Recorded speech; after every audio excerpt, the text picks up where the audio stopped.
on our input session for the KDPS Independent Review, which is being handled by the ORI Group. My name is Dorla Bonner, and I'm the Director of Diversity, Equity, and Inclusion for the City of Kalamazoo. Supporting me from the city is Mr. Vernon Payne, who is Chairman of our Citizen Safety Appeal and Review Board. At this time, I'll be handing it over to Michael Janako so he can introduce his team and we can get started. Again, thank you all for coming. Thank you, Ms. Bonner. Thank you, Mr. Payne, for joining us this evening. It's good to be back with you all. A good evening to you all on the East Coast. It's mid-afternoon here in the West Coast. I have with me two of the members of OIR Group, which is the team that has been commissioned to do this review of the public safety response to the activity this past summer in 2020 in your city. With me this afternoon or evening, depending on the time zone you're in, is Jody Steiger and Teresa Magula. Jody and Teresa, say hello. Do you mind just saying a word about yourselves and your role as this project goes? Teresa, why don't we start with you? Sure. Good evening, everybody, and thank you for having us again. We had a wonderful session last time, and we look forward to hearing from all of you tonight. My name is Teresa Magula. I have been with OIR Group for about 5 years now, and I have been in law enforcement oversight for about 14 years. As it pertains to this particular project, I'm here with you this evening. I have spoken with a large amount of your community members as well, one-on-one, hearing the experiences that each of you has had as they relate to the summer unrest. And I am also the group's kind of data geek. So I am the one who is collecting data, looking at a lot of the evidence that has been submitted and that we hope to continue to receive, and doing some very careful analysis of the data portion of this particular review. And so thanks again. I'll turn it over to Jody to give a brief introduction of himself. Good evening, everyone. My name is Jody Steiger. I am a sergeant, active sergeant with LAPD, 28 years of experience, just about 28. I'll be 28 in April. So I just gave myself a couple months there. I'm happy to be here. You know, like Teresa said, the last session was great. It's good to hear all the information and all the different observations that everyone had, which will help us in, you know, getting a very good report out there and making sure that we get as much information as we can from you guys. My role specifically is a subject matter expert in training and tactics for law enforcement. About pretty much 20 of the 28 years of my career, I've been involved in some type of training and training specifically with law enforcement, whether it be in service or whether it be with cadets, where I also am a lead tactics and use of force instructor for a Rio Hondo Police Academy here, which is a regional police academy here in California as well. So I'm happy to be here. Thank you, Jody. So I will just indicate to you about our group a little bit more, and then we will turn it over to you all for any contributions you'd like to make to this session. OIR Group is a group of police policy practices experts, and we have conducted numerous independent reviews of policing throughout the United States.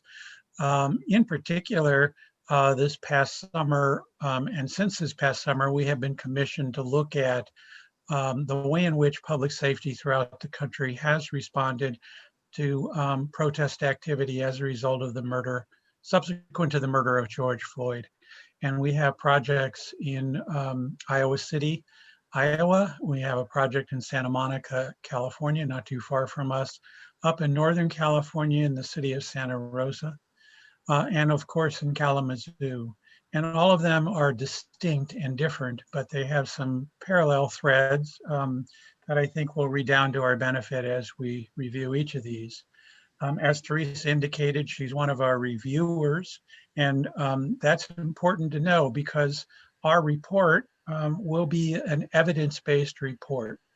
And we are fortunate in the sense that there is a wealth of evidentiary material that documents the events of this past summer. And by evidentiary material, I'm talking about obviously the police reports, but as a relatively new phenomenon in policing, the body camera footage, a relatively new phenomenon in our world, which is cell phone video footage, is all available and will help us understand from an evidence-based perspective what transpired during some of the critical times that we are looking at. And our intent and our assignment is then to evaluate this information, analyze this information, compare it to best police practices with regard to how to respond to this type of activity, and come up with an unvarnished report with a number of recommendations that will be a public report. When that public report becomes available and released, then it will be our time to answer questions of you. And we look forward to that when we are able to do that this coming spring. But for now, we are still in the information collecting phase. The information collecting phase is accomplished in a number of ways. One is to examine the actual documents, the evidence, if you will. The other is to hear narratives from those who were involved in the events, both on the public safety side and on the protest side, and on the witness side to hear accounts from individuals. The process so far has helped us identify witnesses that we have ended up having follow-up conversations with. And if this event does as much, we'd be happy to do that. And we are certainly during this event going to provide you with information about how to reach out to us independent of this event. The event will, we also hope to receive from this listening session and from any of you who would like to participate, issues that that you would identify that you believe are things that we should be looking at within our scope of work, concerns that you may have had about the activity. And we want to hear perspectives from all sides. So for those of you who are listening, we are obviously, until we ask you to, after you've raised your hand, to actually ask you to participate, we have no idea what you're going to say and what you're going to portray, but that's fine. But we would just like to say from the outset that to the degree that we can hear from any variety of perspectives, it will only strengthen our report and our findings. So those are my preliminary remarks. Teresa, do you want to pull up our agreement and share your screen so that we can talk a little further about sort of the ground rules?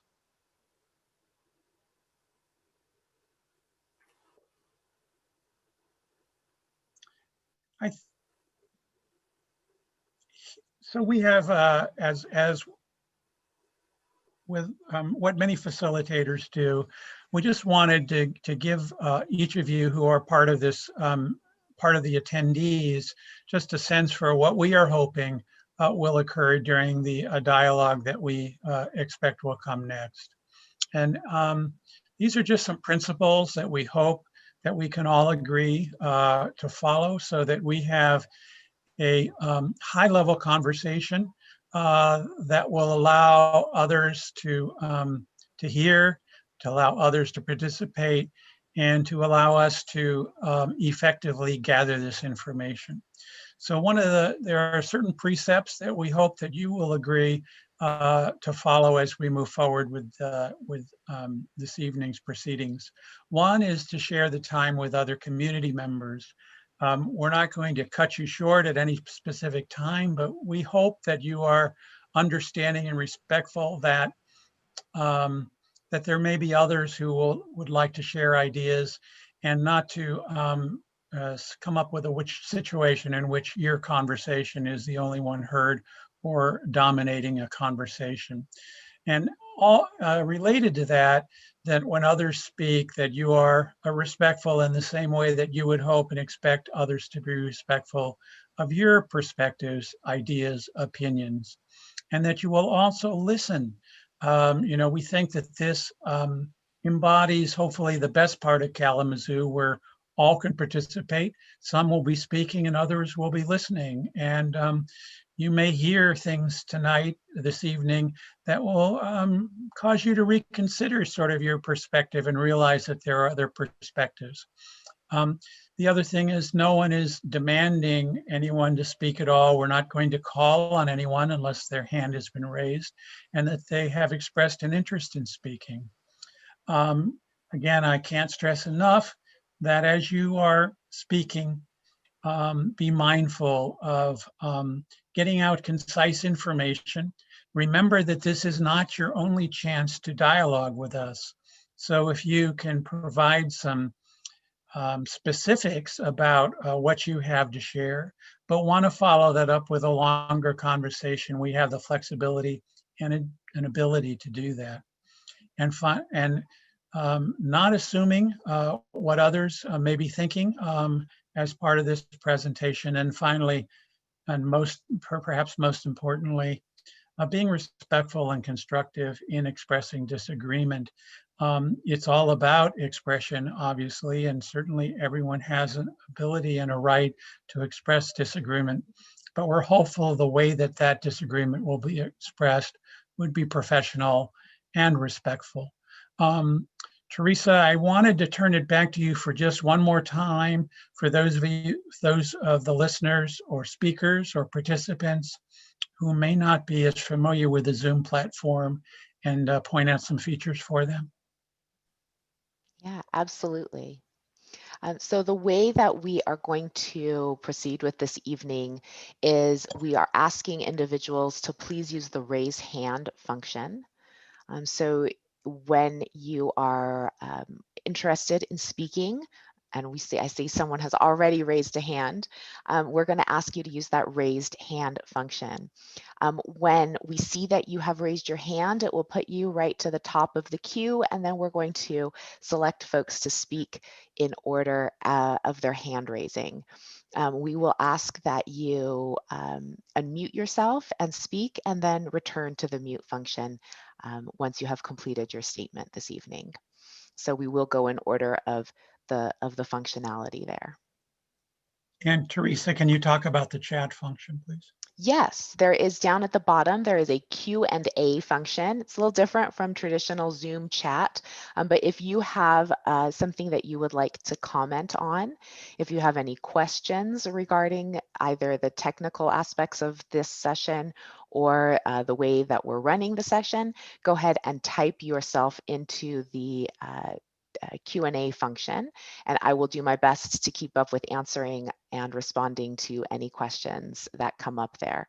The first that you might see if you go from opened over to answered is a link to some polls that we will be conducting this evening. There are 2, and you can see that there is both the link and a website with a code that you can go into should you wish to participate in our polls, which we'll be launching momentarily. Are we ready for that, Mike? Yeah, why don't we do that now? Okay, all right.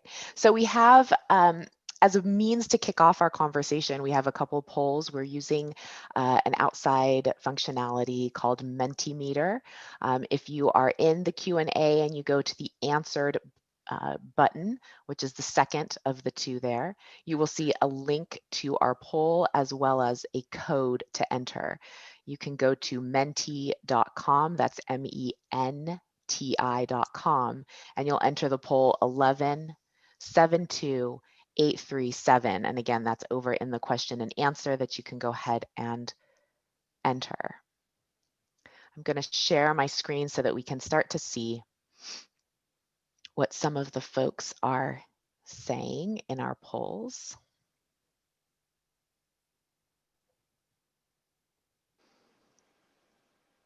All right, so our first question this evening is, why did you join us tonight? And if you are able to get onto menti.com and use our code, we should start to see some of the answers.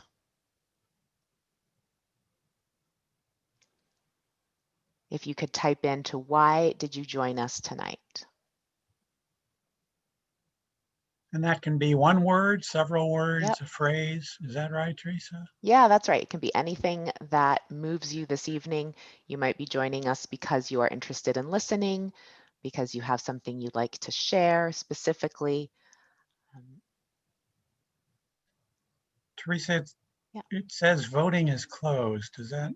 Well, let's not do that. Excuse me for a second. It should be open. And let me get back to there.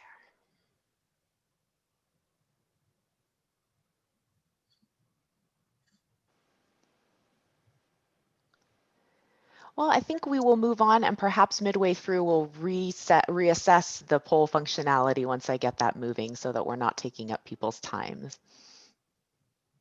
Polls to be deferred. Polls to be deferred. Yes, please. All right.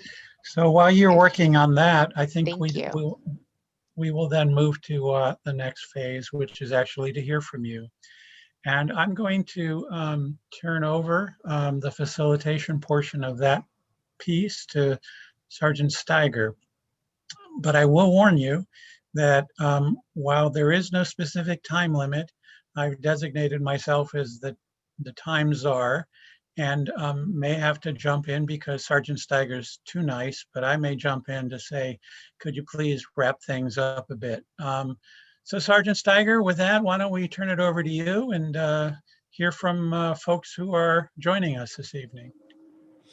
Thanks, Mike. And like Mike said earlier, I think we want to really emphasize that we want to hear everything that everybody has to say. So please, we want to hear from those of you that saw things that you thought could have been improved, or maybe things that you saw were, absolutely great at the time. So we want to hear from everybody. We want to hear as many comments as we can from everyone, so we can make sure that we're getting as much information as we can. So with that being said, I think the first person with their hand up is Melissa Ray. So Melissa, you should be able to go ahead and unmute yourself. Hi there. Can you hear me okay? Yes, hello. Okay, great. Michael, I think you're right. He is a little bit too nice because those performances at the protest were not excellent, I assure you. Okay, and I'm not going to take super long, so you won't have to come get me. My name is Melissa Reyes, you already stated. I joined my community in June of 2020, not only to protest against our government for the protection of Black lives in this community and across the nation, but I stood on our foundational right to free speech, which was instituted by our forefathers, in part to ensure that if and when our government became corrupted, that we have outlets to remind them that they are indeed our public servants and they work for and represent us. And we have reached that time.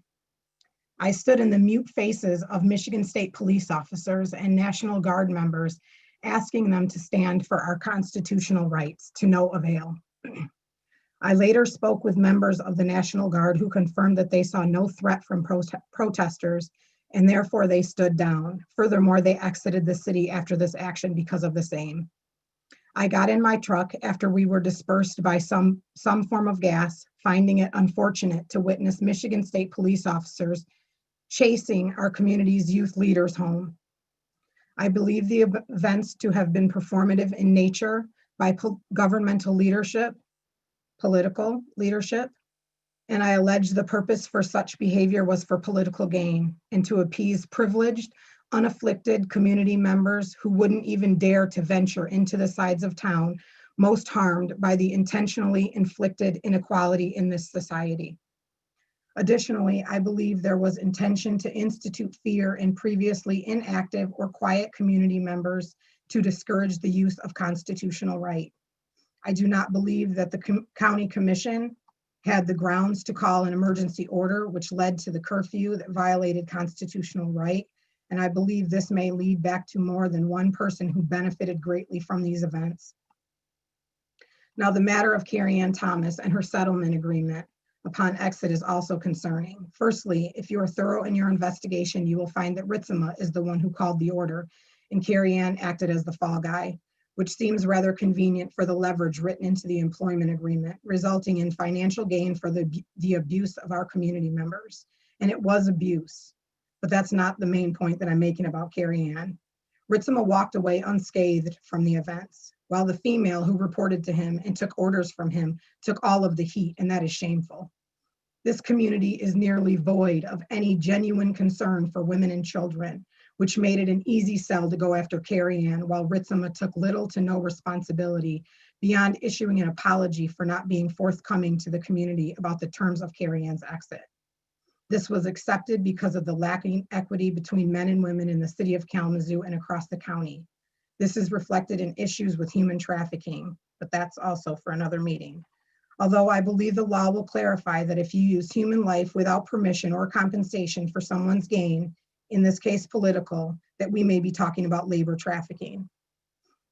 I believe the events that occurred in the summer of 2020 included criminal, civil, and constitutional violations, but I'm most deeply concerned with the violations of free will, which has been granted to us by God, and I stand in opposition to anyone who violates God's law. Our community doesn't have to succumb to abuse. Women do not have to bear the burdens of the men, even if the old police chief wanted to sell herself for it. And the trafficking of human life is unacceptable. The police department owes this community transformational change, which needs to include restorative practices and training on trafficking, anti-racism, and trauma at the very least, but also needs to include a clear path for penalty for those who refuse to comply. Thank you for my time. And I will be in contact because I do need to have some individual meetings because there are some very serious human trafficking issues associated with this problem. Thank you, Melissa. We really appreciate your comments. Okay,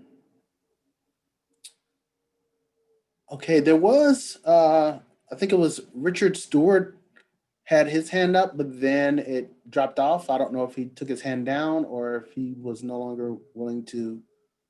Oh, there you go. Go ahead and unmute yourself, sir.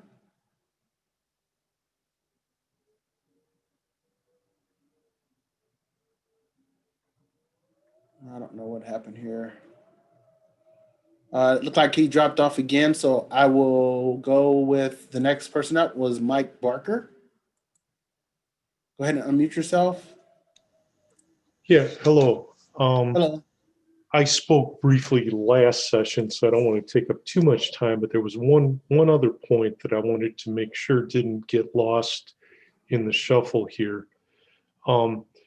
Listening to our city manager explain why they took the actions they did, he said that they had learned lessons from the Black Lives Matter protests and applied those same lessons to the protesters at the Proud Boys event.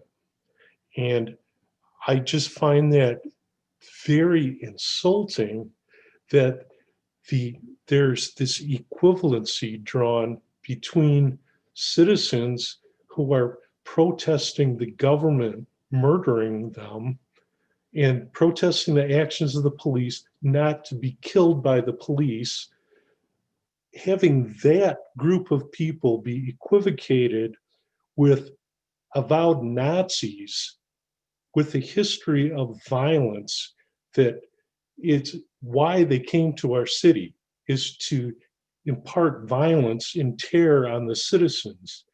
And for our city manager and the police department to take those two groups and say, we're going to apply the lesson we learned from the first group and apply that to the second group, I think is extremely insulting and shows a just blatant lack of judgment and lack of concern for the citizens. It really makes me wonder how much of the government, the police department and all that is is sympathetic with these white nationalists and the Proud Boys. And I really think to regain the trust of the community, it would not at all be out of line to have each one of the members of the Kalamazoo Department of Public Safety disavow the actions of the Proud Boys, the white supremacists, tell them, record them saying, no, they are not part of that, and actually really investigate whether there are any links in that direction right here in Kalamazoo.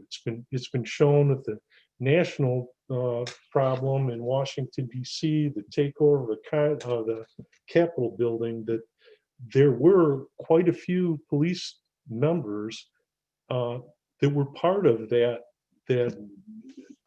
violence that was perpetrated there.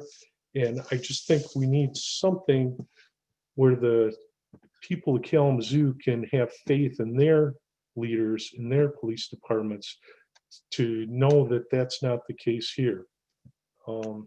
Yeah, I just wanted to make that point about the equivalency of the Proud Boys versus Black Lives Matter, and I'll let someone else speak. Thank you.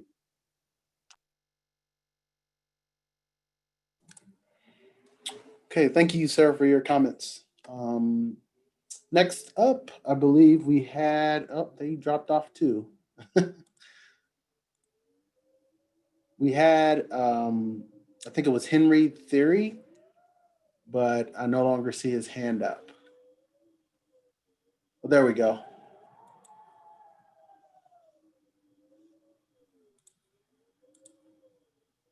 You can go ahead and unmute yourself, please.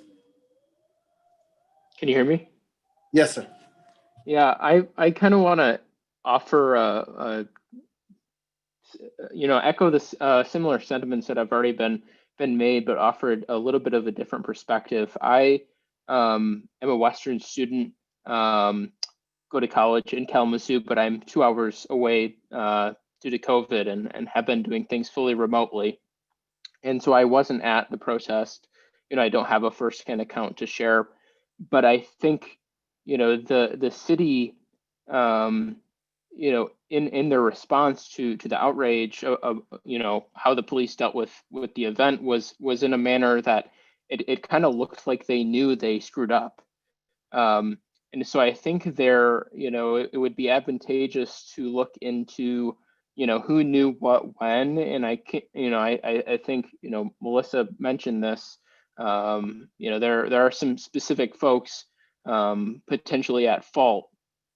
And, I think this could potentially uncover some biases in Kalamazoo that are historical in nature. And I think, we're hopefully getting to a place where we can talk about some systemic reform, but to the last caller's point, like saying to reform the police is going to solve the problem, I think is doing a disservice to the citizens, because as we saw in the Capitol, and this is kind of the same point that was already made, but I think it's really critical that some of these folks are in and of the same. We had folks at the Capitol taking pictures with the police, and so it's become very blatant what side some folks are on. So I think, that kind of tone that the government, some folks in the government has taken should be taken seriously, because they've told us, that that's the side that they're on.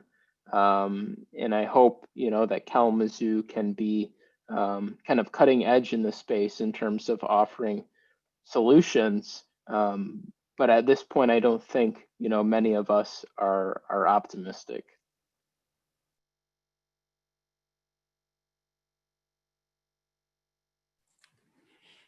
Okay. Thank you, sir, for your comments.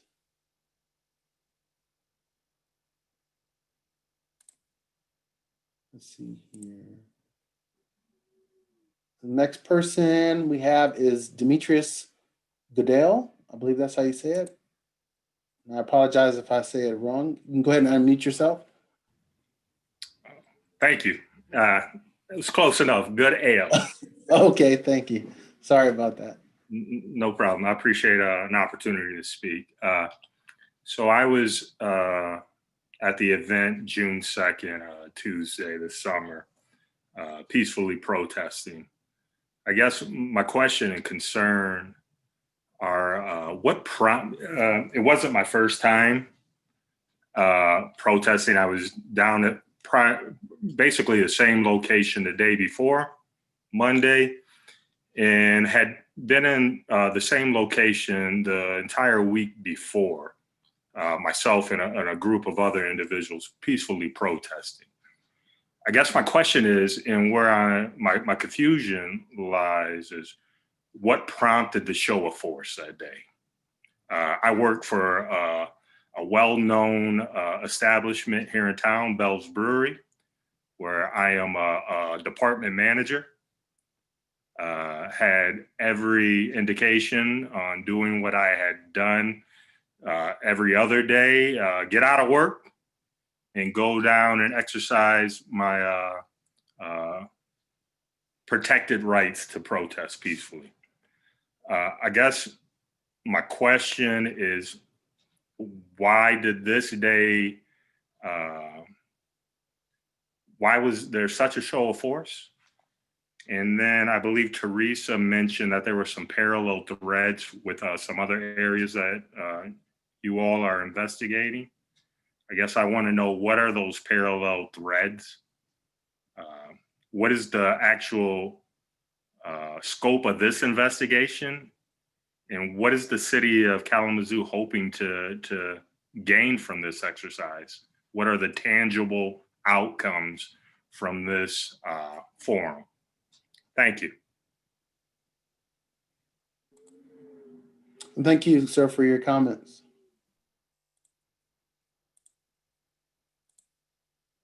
Okay, next, I believe we have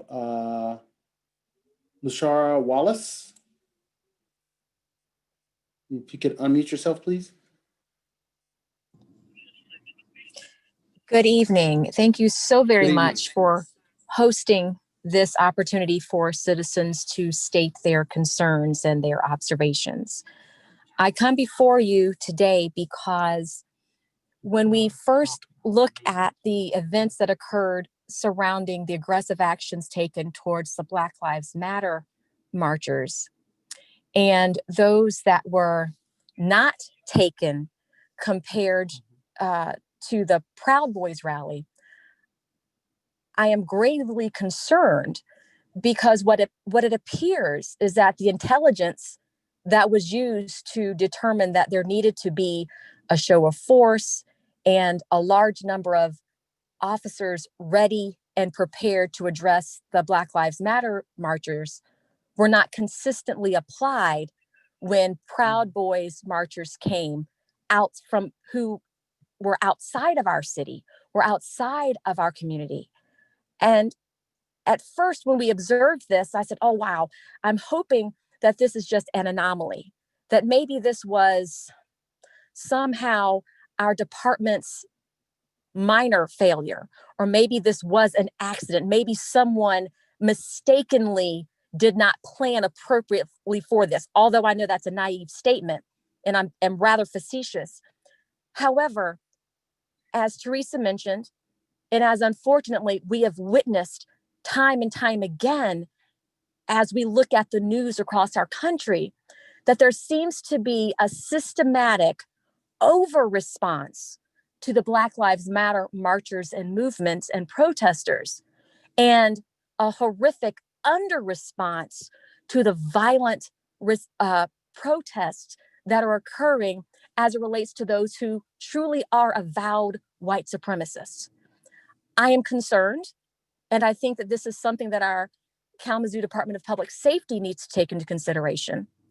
Whether or not we are really looking at a systemic issue amongst our police departments, no matter the color of the skin of the officers, but are we looking at a systematic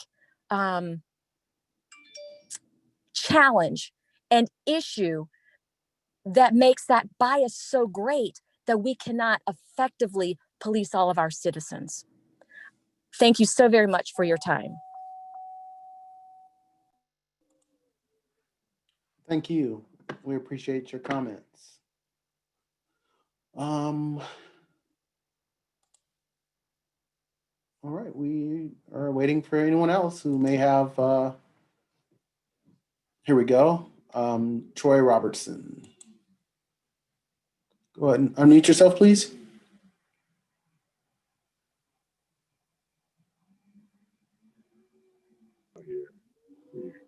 Can you hear me now? Yes, we can hear you. Okay, excellent, excellent. At any rate, the only thing that I wanted to say is that I was surprised with the reactions of the Kalamazoo Department of Public Safety over these past situations that we saw over the summer.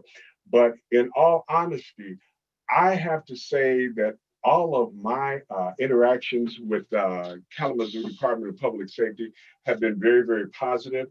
I'm the brand manager for 95.5 and 1660 The Touch. We have gone on Shop with the Cop programs with Kalamazoo Department of Public Safety for, I don't know, perhaps at least 12, maybe 13 years. We were also fortunate enough to be invited to some of the diversity training that has taken place there at the Department of Public Safety. We've had very close relationships, not only with Chief Coakley, but with Assistant Chief Donald Webster, with Captain Stacy Ledbetter and Captain Vic Ledbetter, and any number of the African-American police officers that work there. Due to the fact that our relationships have been so positive, and I think that they have improved the lives of many of the Black youth here in Kalamazoo, I would tend to think that training might be in order because of everything that I saw during the riots. But I do believe that this is something that the Black police officers are already working on, because they realize that after you take off the uniform, you're Black, okay? And because of these reactions that I've gotten from them and the number of wonderful situations I've been involved with the police department, I support them. I really do. You need work, okay? You need work. But I think that perhaps one favorable comment from somebody in the Black community might be helpful for this situation. And anything that the Touch can possibly do to assist in making relations better between the police department and the community, we are available and are willing to do whatever you need us to do. That's it. That's my story, and I'm sticking to it. Well, thank you, sir. We appreciate your comments and for taking the time to share with us this evening. If I may quickly interject, there are some folks who are interested in calling in, and at some point we had the phone number available here for folks to call in. And if the city tech support could please put that back up for us so that some individuals who are interested could do so. Thanks, Teresa. We'll see if we can get that back up. I think the next person who had their hand up is Valerie Bogan. If you could please unmute yourself. There you go. Good evening. My name is Valerie Bogan. I am a lifelong resident of Kalamazoo.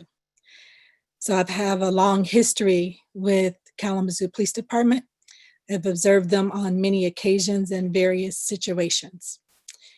And one of the things that I believe about Kalamazoo as a resident is that we are passionate about Kalamazoo and keeping Kalamazoo safe. And so when the Proud Boys announced that they were coming, the passionate people of Kalamazoo immediately want to go into a protective mode and saying that this is not okay and this is not acceptable, even though they have a right to peacefully protest. And I think that that's where a lot of the confusion comes into play, because we want to say, this is not acceptable. This is a diverse community. We embrace diversity. We celebrate diversity. And we're allowing a group to come in that goes against what we believe as a whole in a community. Of course, every community has, a person here or there, but as a whole, I think that Kalamazoo could be represented by saying that we're a diverse community. And that we want to work well with our law officers. And have we had situations where things haven't gone well with the police? Absolutely, we have. And have we had situations where if it wasn't for the police, situations would have gone extremely worse? Absolutely. I think that every community has to take a deep look within themselves and say, how do we get better? And what systemic racist rules and regulations are hindering growth, and how do we overcome these biases, and how do we work together to create change in a community? And so I don't think it's about pointing fingers and saying that the police didn't do this right, or citizens didn't do this right. I think it's about really acknowledging that systemic racism exists, and that until we are willing to openly talk about how that racism is impacting persons who have privileges versus people who do not have privilege, how it is impacting the ability to communicate with each other effectively, then we're just going in circles and we play the blame game. And I don't want to play the blame game. I really want to have honest dialogue where we can peel back and create systemic change, where we can be curious versus being certain, where we're willing to make a paradigm shift so that our community can heal together. When we look at the events that happened at our nation's capital, it is not only heartbreaking, but it is sad. When I can post something about having the first Black woman as a vice president and have people respond back that they're angry about that post. Well, I didn't lie. She is the first Black woman to be the vice president of the United States of America. That's not a lie. That's the truth. That's a truth that is a part of our history. And so we have to be curious as to why that makes someone angry. And so I say all that to say that I think we have a good police department. I think that they want to work with our city, that they want to create change. I think that existed before Vernon Coakley became the chief. I think that existed with Carrie Ann. I think that existed with Chief Hadley. I have worked with the police for many years, again, in various arenas of leadership. And so I think that there's been a pattern, a history with the Kalamazoo Public Police Department that they want to improve. I think we need to look at the venues in which they use to improve and make sure that we are providing an opportunity for all voices to be heard and for us to look at the best programs to create change that is systemic. I think one of the things that you can look at is also hiring police officers within your own community. I think we get a lot of police officers that travel to our community, and you have to start looking. I love this community. I live here. I was born here. I lived on the North Side. I love the North Side. So I can talk about the history, and I don't think that you can come into a place and say that you want to govern it if you're unfamiliar with its roots. That's all I got to say. I probably could say a lot more, but I'm trying to be respectful of time. Thank you. Well, thank you for sharing your comments with us. Okay, next, and I know I apologize first off because I know I'm not going to say this right, but if I do, I'll be lucky. Majik D. You could unmute yourself, or is it Magic? Magic. Magic, okay. Yes. That was my first one, but then I wasn't sure, so I apologize. Go ahead. No, always go with your gut. So, Well, I should have known, right? From Michigan, Magic. So Magic Johnson, right? Yep, just spelled a little bit differently. Good evening, and thank you for giving us this opportunity to speak. And I want to thank all the other callers that also spoke. There are a lot of nuggets that I've taken away from a lot of the callers that have called. But one of the things that I really feel that's disconcerting is that we're always hearing from the adults, and I am yet to hear from a youth, a young adult, that besides the Western student, but actually any other students that were directly involved with the protest. And what that speaks to me is volumes that they may not feel that they have a space or that the voice is not wanted, um, or just that their voice doesn't matter in these conversations. So I hope that with this event that is going on, that there is more intentional outreach to youth to make sure that their voice is being heard, which also is another reason that I want to connect. Another reason for my call, and also I have a letter that was written by a mother from Kalamazoo community, and she also has children that attend KPS schools, and there's a few folks that stand in solidarity with her. So I'm going to share that letter with you. But one of the reasons that myself, PACT, and some of the other folks that have signed off in solidarity is this letter that we believe that the foundation ending mass incarceration and the root cause of some of those things is with our school to prison pipeline. And if you have police officers, regardless of our relationships with them in the community, our family members, best friends, regardless of how nice they are still obligated to execute what their job duties are in the community. Some may have different agendas than what is expected of the community to serve and protect.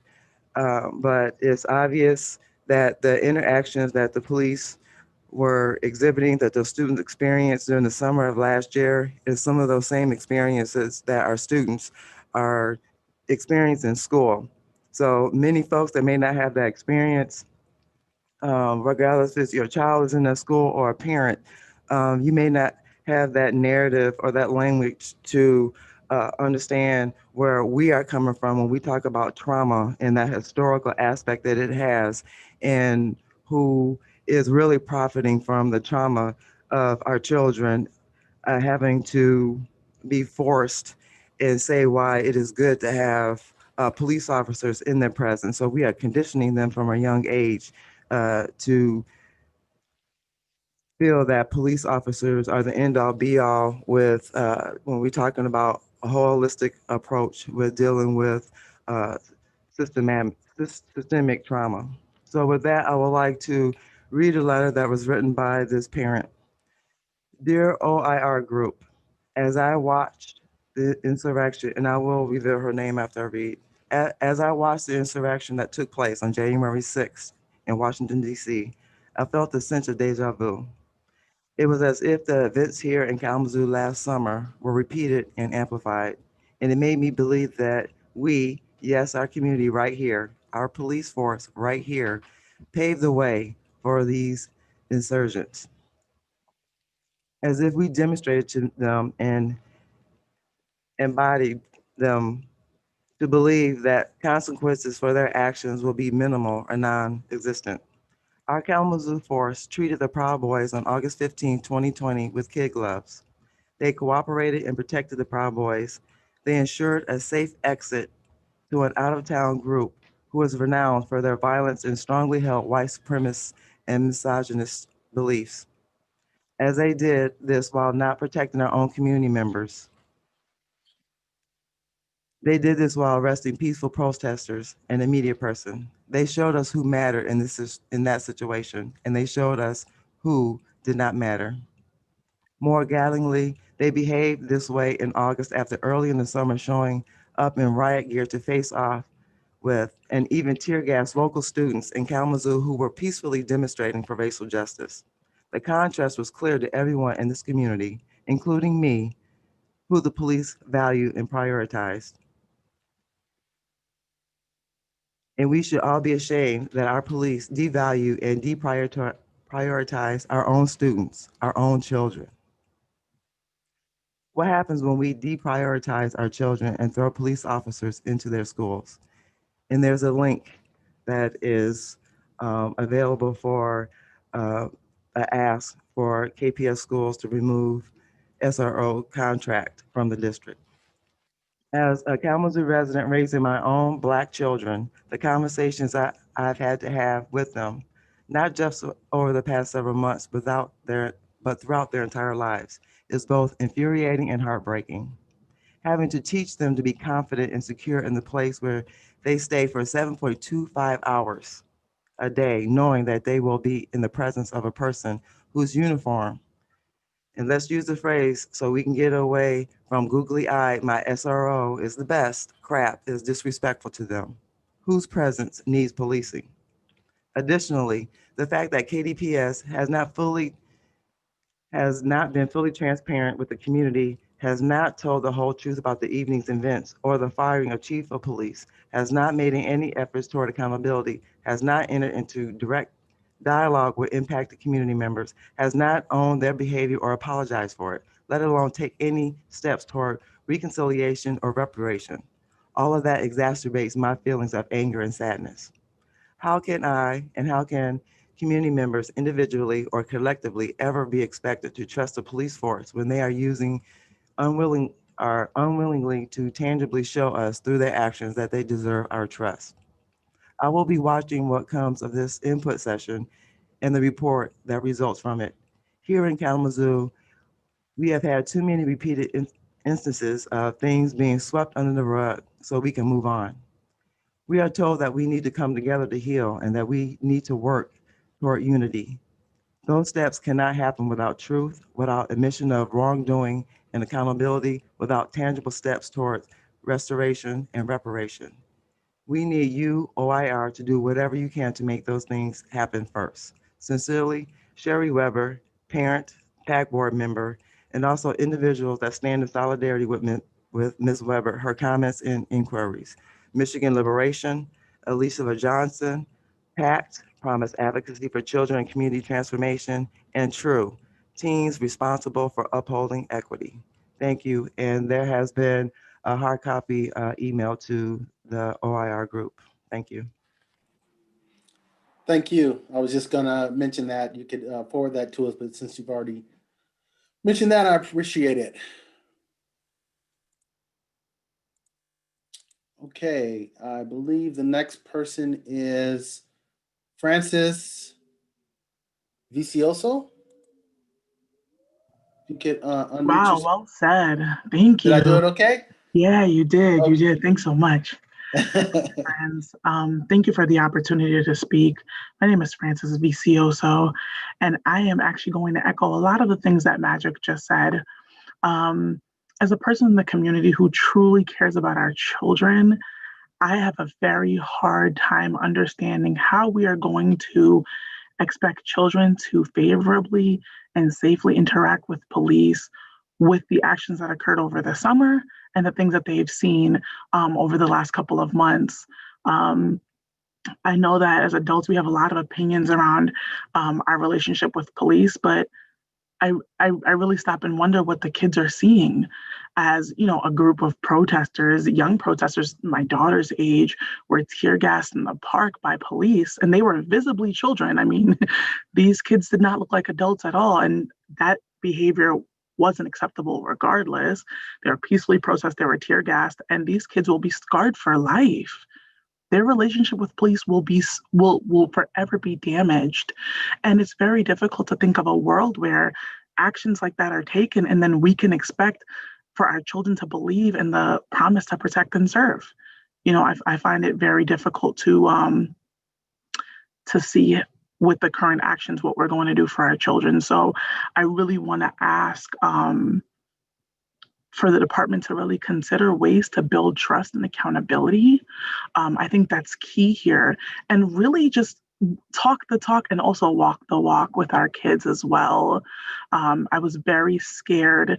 Truthfully, I really considered homeschooling my child because I knew that there was a police officer in her building. I don't care how friendly this person is. I was truly concerned about the use of things like excessive force. And just her feeling unsafe. So I just really worry about our children, and I really want this investigation to lead to finding ways to support our children in their trust in the police department for all of us. But I know the children are really the ones that I care about the most deeply. Thank you for the opportunity to speak, folks. Have a good night. Thank you.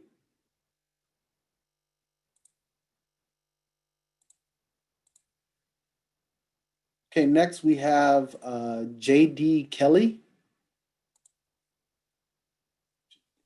You can go ahead and unmute. Yeah, Hello? yeah, you can hear me? Yes, we can hear you.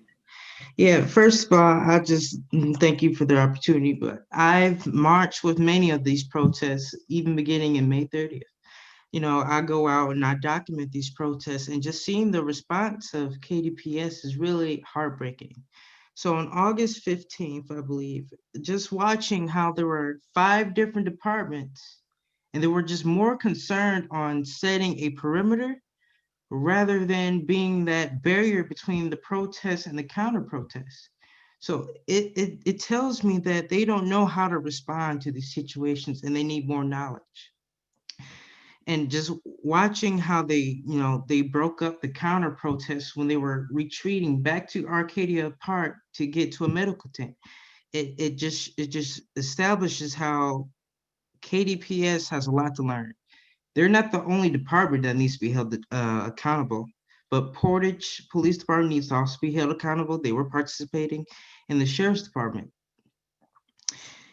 And following up after that, we didn't get, that quick response from the city. Another protest actually had to take place for another press conference to happen.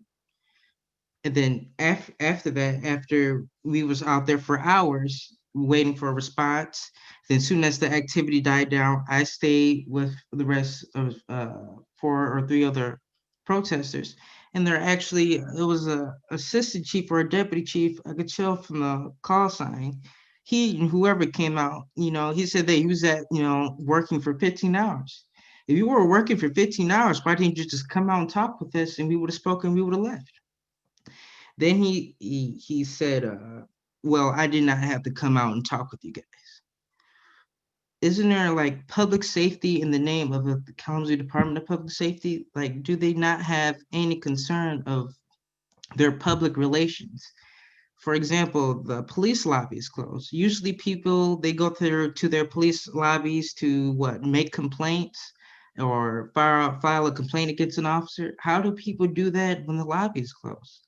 So my question is, firing Carrie Ann Thomas wasn't just a quick resolution to accountability. It wasn't. So I think that what KDPS should do is retake their oath and take a new oath to protect the citizens of Kalamazoo. Because staying at the protest at the HQ, and then protesters were apparently blocking the gate, trying to get answers from the officers in this transfer van. 2 officers came out with pepper guns or whatnot, and it's like you're intimidating a citizen. You didn't point it at us, but pulling out a weapon just shows how hostile the situation is. And so I really do think that the department has a lot to learn, and they need a lot of accountability and a lot of knowledge. So moving forward with new leadership with Mr. Coakley, I see many officers resigning and retiring. I really do hope for the best for this community and a step forward in law enforcement, because what we've seen on the news of pepperballing, teenagers on the ground, not showing any threat, you just damage your reputation with the public, with your youth. And it's not easy to just repair that. So yeah, I do, wish the best for the city of Kalamazoo as a resident and as a concerned citizen. And that's all I have to say. Thank you. Thank you for your comments. I believe next up we have, is it Jere Reese? If you could unmute yourself. Peace, folks. So yeah, I don't know. I'm kind of on the fence with a lot of the trust when it comes to this city. Just recognizing the amount of dollars that we have here, but the lack of commitment to the actual community. It's getting to a point. I've been an organizer in the community for years. A lot of the same conversations that we're having right now, some of those came into fruition years ago during Mike Brown's shooting, and also an issue that occurred here where there was a man that died in the back of a police car,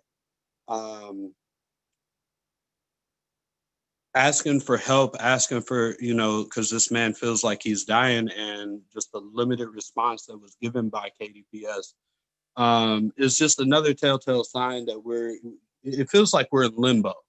It feels like we're in limbo in this community. And when we can put all the mathematics together and understand that the history of policing roots directly from slavery, and we're not addressing that, right? We're not addressing the systemic approach because we don't know whose dollars we're going to touch. We're afraid of that approach. It's getting to a point where, the moral capacity for people in the community to just stay silent on these issues, and to not be angry at these issues is getting to a climax. I'd really be interested in seeing where this goes as far as these conversations. But if history has reminded me of one thing, and one thing for sure, they silence us, they ignore us, they continue along with however they're going to make those dollars, because we are operating in the system of capitalism. When we got people lives that are devalued by the dollar, there is no progression. We need to see people's lives being valued over these dollars. We have a whole houseless community right now.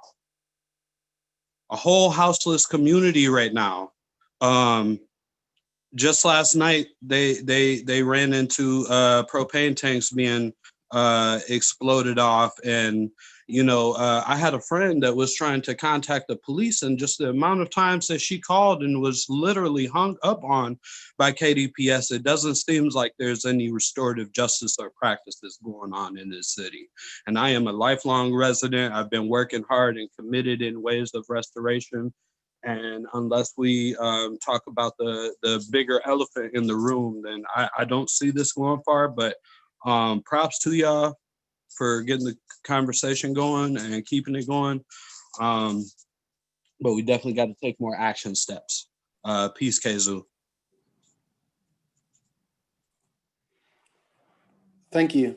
I think, Mike, did you want to read the one comment that we have right now from the person who wasn't able to call in did the Q&A?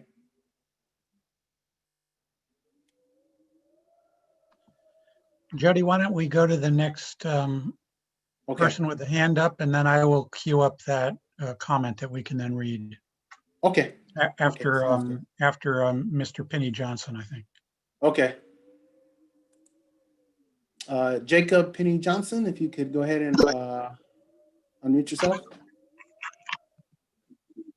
And I called last time, so I don't want to take up too much space, but just I just also want to go on the record, and I will follow up by email also, and just say again that I was myself, well, I guess I did witness individuals being pepper sprayed in the late May protest here in Kalamazoo, uprising rather, and myself was pepper sprayed, was blinded for 30 minutes, and just really agreeing with what everyone else said, that the context of me being a lifelong resident and being or having an experience of being harassed by KDPS and local law enforcement my whole life, that this was in that context, and that, you know, from my experience, KDPS and our local public safety has not really been here to protect Black and brown bodies and individuals, and that's my experience. And again, want to lift up that, you know, other folks mentioned, you know, it's not just KDPS, that also our local sheriff and county was also just, you know, in play in terms of calling in the National Guard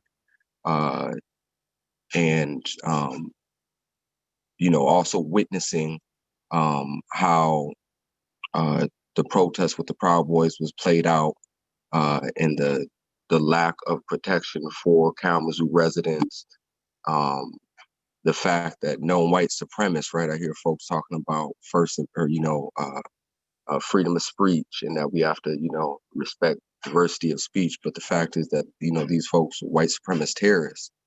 And, you know, we've seen what took place recently at the state capitol, and just would really love to see some investigation into our local police force, who has, you know, known history of racial discrimination, even within its own police force. You know, there's open discrimination cases currently within KDPS. So I think the track record shows, and my personal experience living in Kalamazoo shows, that our local law enforcement is not here to protect Black and brown bodies. And through the abuse, physical, mental, emotional, I think we are owed some form of reparations on behalf of the city. There was made mention the amount of dollars and monies that Kalamazoo has as a city and a county. And I think for the damage that's been done, it's only fair that myself and others see some form of reparations for the wrongdoing. So I look forward to talking more about that.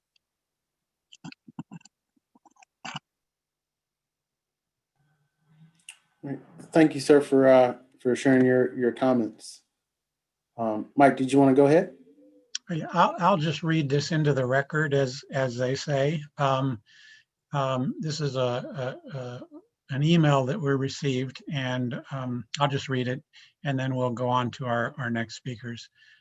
Since it's from somebody who desired to be anonymous, and it says, since no accommodation was made for persons with disabilities to participate, I will make my public comment here and hope you include them. Past City Manager Pat DiGiovanni resigned over a decade ago over racial unrest, stating, "I will not be a lightning rod." The city of Kalamazoo uses race as a weapon politically, so racial arrest is perpetuated in Kalamazoo. The difference was this city manager passed the buck and blamed the police chief. It is unfortunate this city manager did not accept responsibility like DiGiovanni. There is nothing peaceful about counter-protesters. Counter-protesting is violence. Otherwise, they would be a peaceful protest, not at the same time. If we are honest, it is concurrent protesting which should be prohibited for the safety of all. Protest separately, and then it asks us to confirm we accept these public comments, which we have. And the reason I read this in is because, according to this individual, the individual was not able to participate as a result of no accommodation for disabilities, which, so we'll just recognize to this person and to everybody who has responded through this feature that we are certainly considering all of these comments as part of our overall intake. Jody, I'm going to turn it back to you. I think we have some more hands raised, so thank you. Thanks, Mike. Next up, I believe we have Tandy Moore. If you could unmute yourself, please. Hi, my name is Tandy Moore. I'm a member of the Kalamazoo Public Schools Board of Education. I'm speaking for myself, not on behalf of any of my fellow trustees. I don't have anything prepared tonight, but hearing others speak on the issue of police and schools and the SROs that we have at KPS, the contracts with those agencies. And then, looking at that next to the events that happened in over the summer. I pulled up an old post that I had written on June 2nd. It was overnight, June 1st and 2nd, that I was downtown near Bronson Park. We were there with water and first aid supplies when we heard that there were young people down there that were scared.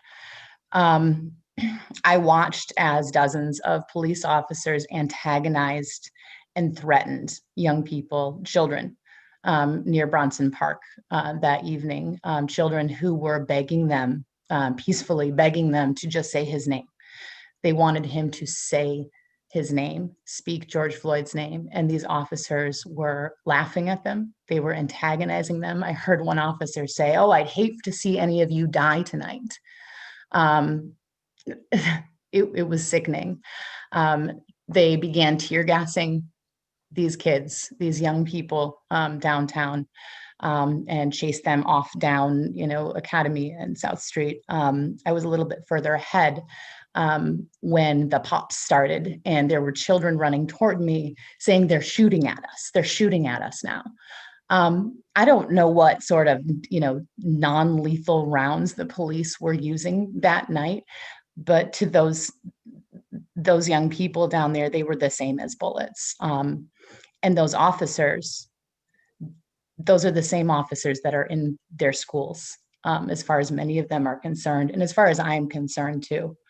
I think that we need to, I don't know that the amount of change that is necessary will ever happen in order for me to trust a law enforcement agent in our school buildings. And I just want to say that I support PACT. I support the parents and Ms. Weber that wrote the letter in removing SROs from our buildings entirely. Thank you. Thank you, Tandy, for sharing your comments with us. Next up, we have Sarah Ruggles. If you could unmute yourself, please. Good evening. Good evening. Hi, I am a resident of the city of Kalamazoo, and though I was not present at all of the events that I'm going to say a comment about, I did participate in several protests and was witness to the arrival of the National Guard in my town and some of the tear gassing that was going on during the May and June protests. What I want to say first is that just to be to give the most emphasis, I really want to hone in on the fact that I can think of no more glaring example of what's wrong with policing in Kalamazoo than the hand-holding relationship that was obvious between KDPS and the violent hate group members of the Proud Boys in August of last year, where we saw our police officers quietly basically ushering this hate group in and out of our town. We might as well have issued them a formal invitation as far as the planning and reaction to that event was executed, making no arrests of their members, but several arrests of counter protesters and even a member of the press. Just ushering them gracefully around, letting them incite violence, and having basically no reaction to that, as was very, very appropriately paralleled to what we saw happen in the Capitol with probably some of the very same people who were here in Kalamazoo. That I would say that merits an investigation of the Kalamazoo police officers individually, directly, an investigation into possible connections between Kalamazoo police officers who may have a history of far-right extremist associations or sentiments, similar to what the FBI is doing in reaction to the events of January 6th. Why do we not use that as an example of how to think about what happened in our town? Because as many people pointed out in the last session, the parallels are direct and obvious. Kalamazoo is still waiting. Kalamazoo residents are still waiting for a formal apology for the mismanagement and misconduct of the events at the protests in May and June, and the Proud Boys rally in August.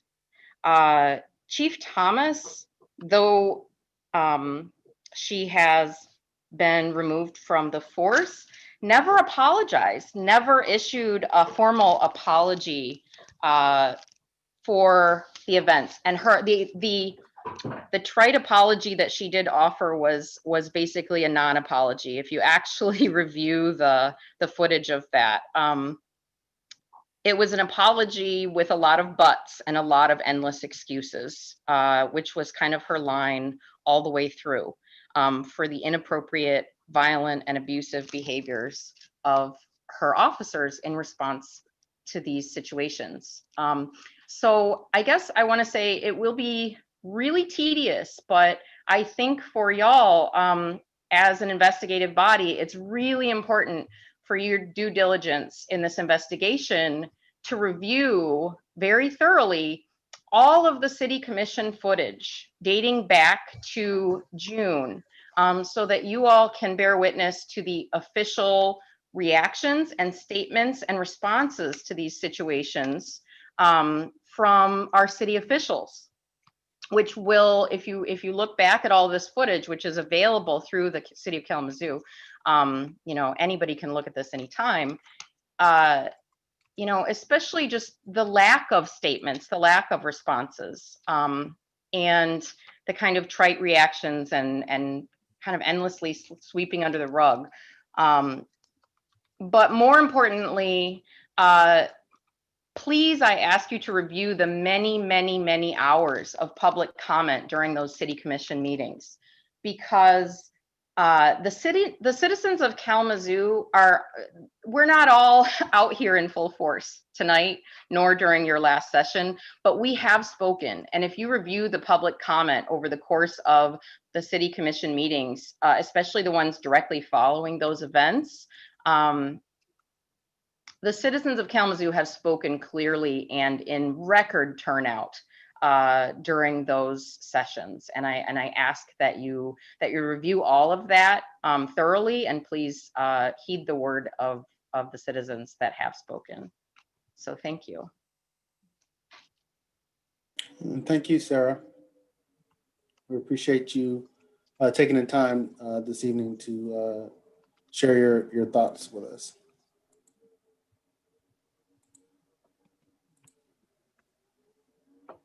Okay.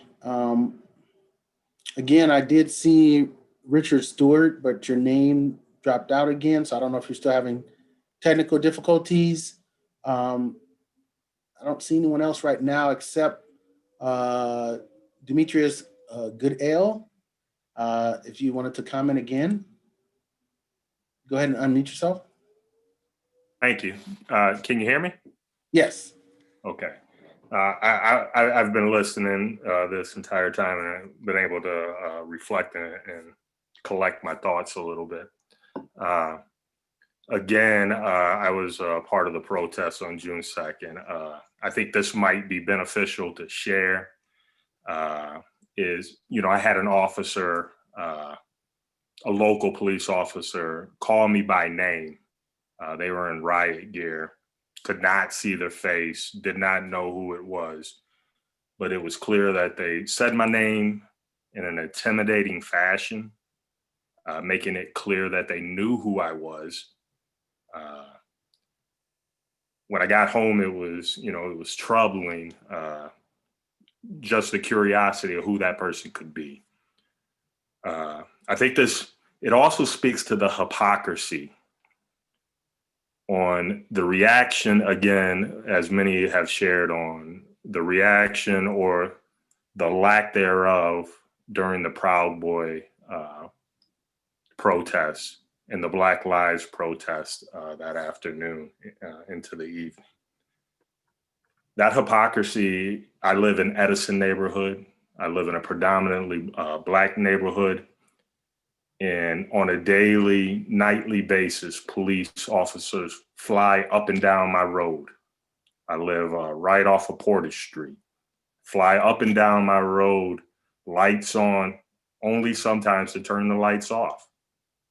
I think it's this level of disrespect. And I'm aware, just visiting friends, that this type of behavior doesn't take place in other neighborhoods. So why is it taking place in my neighborhood? You know, it's a constant feel that you are being policed, not protected. And that's a troubling feeling here in this community. I've lived in Kalamazoo now since 2000, so a little over 20 years. I grew up in Battle Creek, Michigan, and believe me, things are no better there. But it's this breakdown when it comes to community policing. What does that mean? Is your job, is your responsibility to protect the community? I have to say, and I heard Valerie Bogan say that, you know, she's lived here her whole life and she has a lot of, and I'm sure there are great folks who work for the police department, but there is also clearly a problem. If there wasn't a problem, we would not be on this phone call right now. I think it's going to take work. I think this is a starting point. But again, my question is, what is the intended purpose of this? What is going to come out of this? And if this is just an exercise to appease the public, I think we're going to see other problems in the future. I appreciate you all letting me talk. Thank you. And thank you for wanting to share with us one more time. Okay, I believe we have one more speaker. We have time for one more speaker. And I believe, looks like hopefully we have the technical difficulties taken care of. That would be Richard Stewart. So Richard, if you could go ahead and unmute yourself.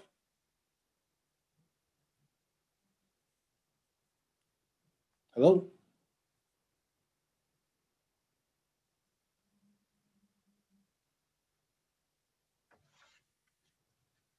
Your mic shows unmuted, but we can't hear you, Richard.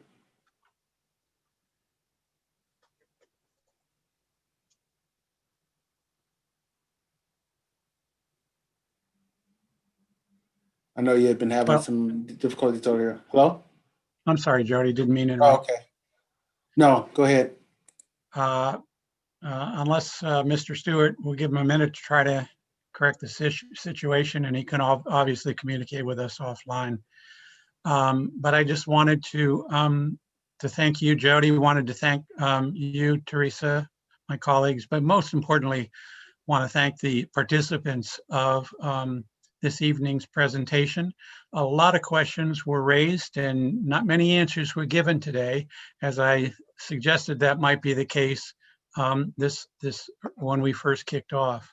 But the goal, the objective, people have asked about that, is to try to find answers, in particular with regard to the Department of Public Safety's response to the protest activity that have occurred this past summer. That is our scope. That is what we've been asked to do.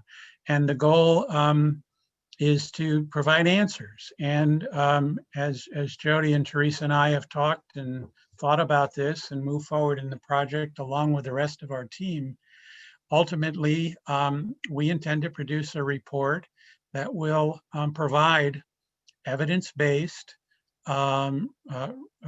information about what happened, about things that may have gone well, things that may have gone not so well, and most significantly, provide a report that will have recommendations that are intended to improve the way in which public safety in particular and the city in general will be better equipped to handle future challenges, similar challenges to this, because you can expect they will come. We don't know whether they'll come tomorrow, probably because it's so darn cold right now in your city, it won't come tomorrow, but at some point, these issues will, arrive, and better that a public safety department is prepared for them and a city is prepared for them.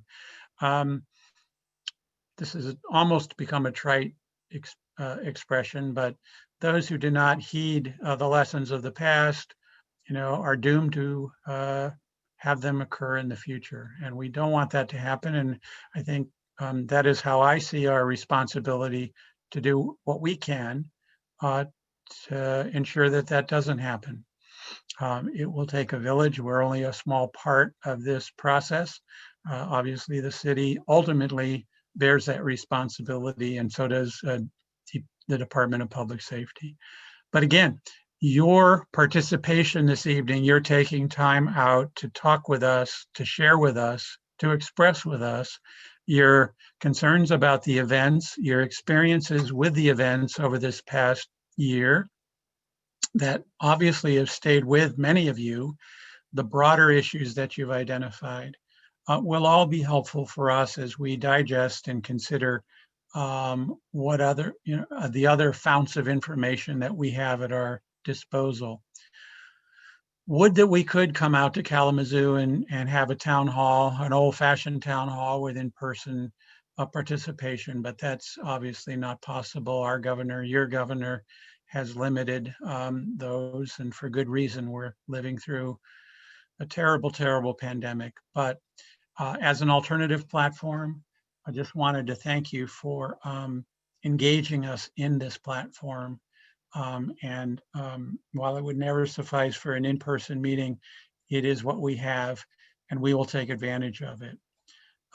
Again, you have obviously other ways to communicate with us, and we encourage you to do so if you are so inclined. There you go. Thank you, Teresa, for putting that information up. But I'm going to pause at this point, wish everyone in the Kalamazoo community well. And Ms. Bonner, if you're still out there somewhere in cyberspace, if you could send us home, we'd really appreciate it. I'm still here. Thank you, Mike. Thank you all for your participation and your honest words tonight.